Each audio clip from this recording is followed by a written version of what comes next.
les pays africains, le continent africain dans son ensemble est particulièrement frappé par le Global Public Good, qu'il s'agisse de la pandémie, qu'il s'agisse du climat, qu'il s'agisse des conflits. Et ces répercussions sont visibles, sont tangibles, sont additionnelles, et donc s'accumulent. Et ils se traduisent en particulier par l'appauvrissement des individus, des familles, par la mise en danger de leur vie. Ils se traduisent par des migrations, qu'il s'agisse internes, qu'il s'agisse des migrations externes. Les migrations, avec tous ces jeunes qui veulent chercher une vie meilleure, parfois au prix de leur vie. Il s'agit des conflits entre les pastoralistes et les éleveurs, des tensions sociales qui parfois engendrent des coups d'État, comme on a vu sur les 2 dernières années, on a vu 6 coups d'État dans la région de l'Afrique de l'Ouest et de l'Afrique.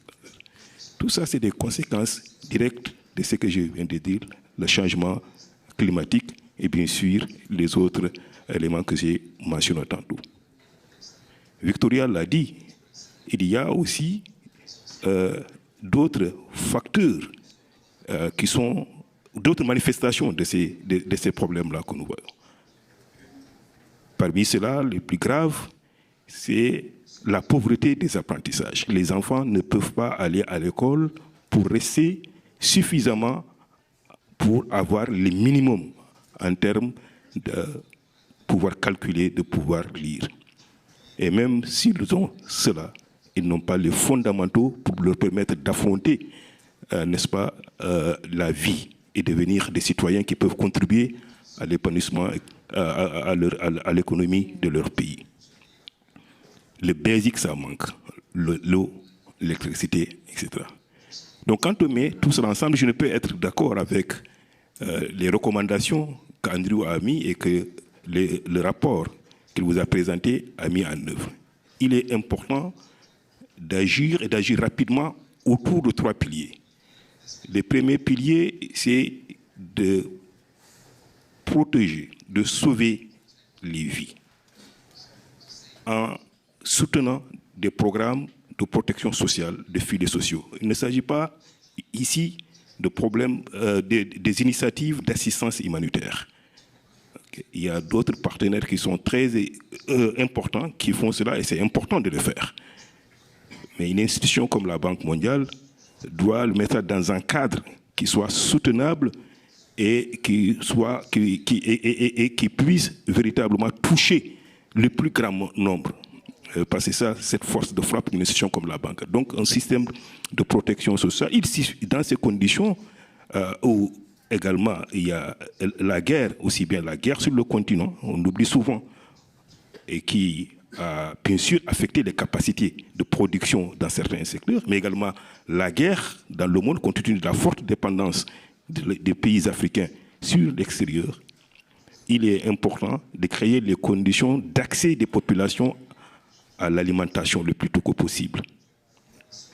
Et nous sommes déjà dans une période de fin de la saison agricole où la production et les rendements seront faibles, à la fois à cause, bien sûr, du manque d'engrais, à cause des conflits, une fois de plus, mais aussi à cause de ce problème de déplacement des populations. Donc, il est important de voir comment on se prépare pour la saison des pluies prochaines pour que l'insécurité alimentaire, qui est déjà grave cette année, ne soit pas plus grave encore l'année prochaine. Ça aussi, c'est des mesures d'urgence. La deuxième, je dois aller très rapidement, je crois qu'on me fait signe dans la salle, il faut créer les conditions d'une reprise de l'économie, très rapidement. On voit, à cause des effets cumulés de ces crises, que le taux de croissance qui a commencé à revenir au cours de l'année 2021 va baisser l'année prochaine.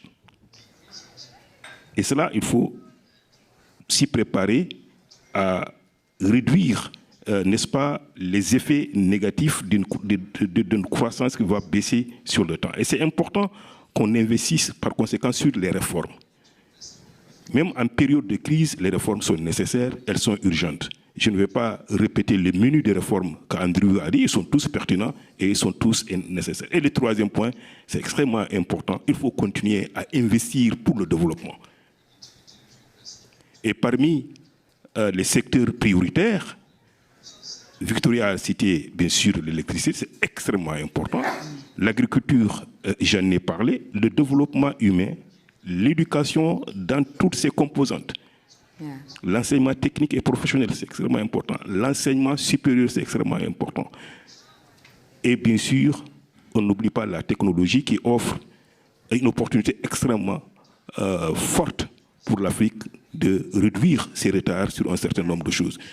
Donc, puisqu'on a beaucoup voyagé et qu'on a eu l'occasion pendant ces assemblées aussi d'échanger de manière très approfondie avec les différentes délégations, pour nous, ce qui est important, c'est au sortir de ces assemblées, c'est de voir comment on peut amener encore à un autre niveau la coopération et le partenariat avec les pays, tous les pays et chacun des pays, à travers l'utilisation des instruments divers et variés qui existent au niveau de la Banque mondiale, mais en même temps à travers une utilisation très efficace des ressources qui ont été mobilisées.